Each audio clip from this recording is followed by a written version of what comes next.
Ces proverbes africains sont souvent répétés, mais leur véritable message se cache parfois derrière des images très simples.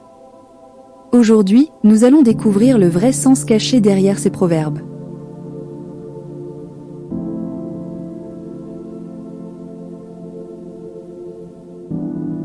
C'est au bout de la vieille corde qu'on tisse la nouvelle. On pourrait croire que ce proverbe parle simplement d'une vieille corde qu'on utilise pour en fabriquer une nouvelle. Mais l'image cache une idée beaucoup plus profonde. Le nouveau naît souvent de ce qui existe déjà. Les expériences du passé, les connaissances des anciens et les erreurs que nous avons faites servent de base à ce que nous construisons aujourd'hui. Imagine un jeune homme qui veut créer sa propre entreprise. Il pourrait penser qu'il doit tout inventer seul pour réussir. Pourtant, les conseils d'une personne plus expérimentée peuvent lui éviter des années d'erreurs. Ce qu'il considère comme ancien devient justement la matière qui l'aide à construire quelque chose de nouveau. Le proverbe nous rappelle donc qu'il ne faut pas mépriser ce qui vient du passé simplement parce que c'est ancien. Une vieille expérience peut devenir la base d'une nouvelle réussite. Et parfois, pour avancer, il faut savoir tisser l'avenir avec les fils que les générations précédentes nous ont laissés.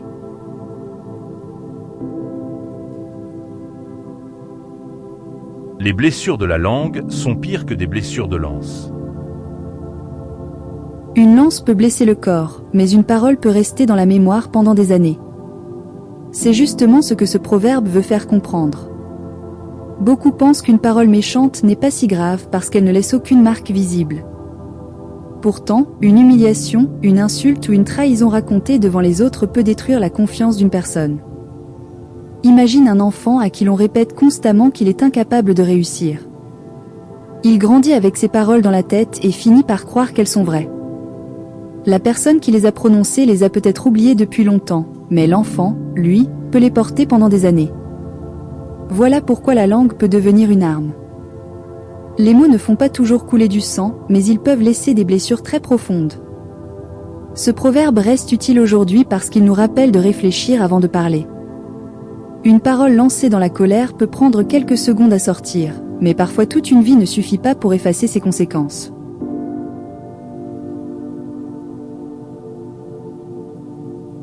L'argent est bien, mais l'homme est meilleur, parce qu'il répond quand on l'appelle. On peut facilement comprendre ce proverbe comme une façon de dire que l'argent ne sert à rien. Pourtant, ce serait aller trop loin. L'argent est utile, il peut nous aider à vivre, à construire des projets et à traverser certaines difficultés. Mais il ne peut pas remplacer une personne véritablement présente à nos côtés.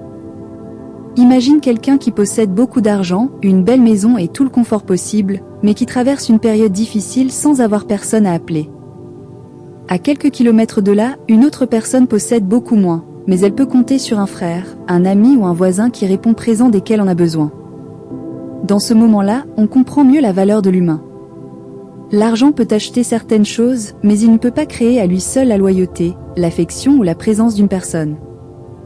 Ce proverbe nous rappelle donc de ne pas mesurer toute notre richesse à ce que nous possédons. Il existe des personnes dont la présence vaut beaucoup plus que tout ce qu'un portefeuille peut contenir.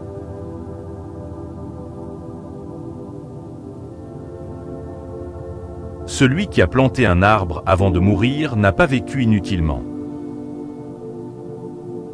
Un arbre met du temps à grandir. Celui qui le plante sait très bien qu'il ne profitera peut-être jamais de toute sa beauté. Pourtant, il le plante quand même. C'est justement là que se trouve le véritable message de ce proverbe. Une vie ne se mesure pas seulement à ce que nous avons obtenu pour nous-mêmes, mais aussi à ce que nous avons laissé derrière nous pour ceux qui viendront après. Imagine une grand-mère qui apprend à ses petits-enfants un métier qu'elle maîtrise. Elle sait qu'ils utiliseront peut-être ses connaissances bien après sa disparition. Pourtant, elle transmet tout ce qu'elle sait. Des années plus tard, quelque chose d'elle continue de vivre à travers eux. L'arbre représente cette idée de transmission. Il peut être une connaissance, une valeur, une œuvre, une famille, ou simplement une bonne action dont quelqu'un profitera plus tard. Ce proverbe reste profondément actuel parce qu'il nous rappelle qu'une vie peut avoir du sens même lorsque ses plus beaux fruits seront récoltés par d'autres. Parfois, le plus beau que l'on puisse faire est de construire quelque chose dont nous ne verrons jamais complètement le résultat.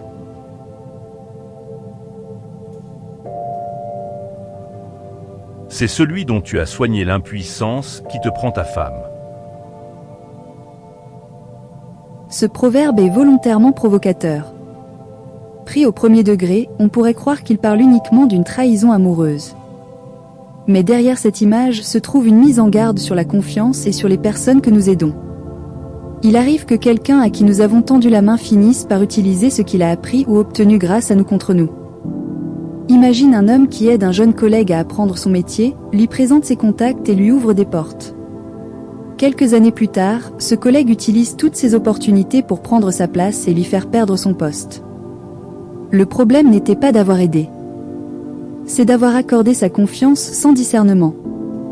Le proverbe nous rappelle donc une chose importante, faire le bien ne signifie pas être naïf. On peut aider quelqu'un tout en gardant des limites et en restant attentif à ses intentions.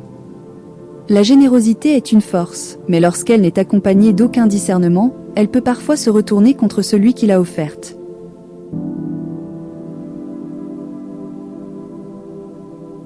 Si le crocodile achète un pantalon, c'est qu'il a trouvé où mettre sa queue. Cette image paraît presque absurde.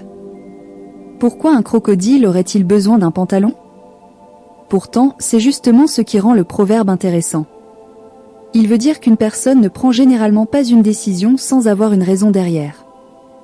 Si quelqu'un fait quelque chose qui semble étrange ou inattendu, il possède probablement une information ou une intention que nous ne voyons pas encore. Imagine un commerçant qui vend soudainement une entreprise qui lui rapporte beaucoup d'argent. Tout le monde pense qu'il a perdu la tête. Quelques mois plus tard, on découvre qu'il savait qu'un grand projet allait être construit sur le terrain et qu'il avait anticipé les conséquences.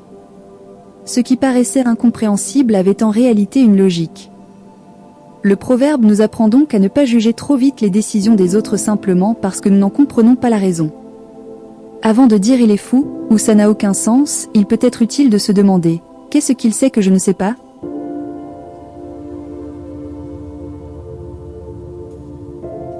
Le monde est un pot à eau. Quand on a bu, on le passe à autrui pour qu'il boive aussi. Imagine un village où une seule personne possède un grand pot rempli d'eau. Elle pourrait le garder pour elle, mais elle sait que d'autres auront soif après elle. Alors, une fois qu'elle a bu, elle le transmet à son voisin. C'est cette image simple qui porte toute la sagesse du proverbe. Ce que nous recevons dans la vie n'est pas forcément destiné à rester entre nos mains. Une connaissance, une expérience, une opportunité ou même une bonne fortune peut devenir beaucoup plus précieuse lorsqu'elle est transmise. Imagine quelqu'un qui apprend un métier et décide de garder tous ses secrets pour lui, par peur de voir les autres réussir. Une autre personne choisit de former de jeunes apprentis. Des années plus tard, son savoir continue de vivre à travers eux. Elle n'a rien perdu en partageant. Au contraire, elle a multiplié ce qu'elle avait reçu. C'est ce que ce proverbe nous enseigne. Nous sommes tous de passage dans ce monde, et ce que nous avons entre les mains peut servir à quelqu'un d'autre après nous. La vraie richesse n'est donc pas seulement ce que nous possédons, mais aussi ce que nous sommes capables de transmettre.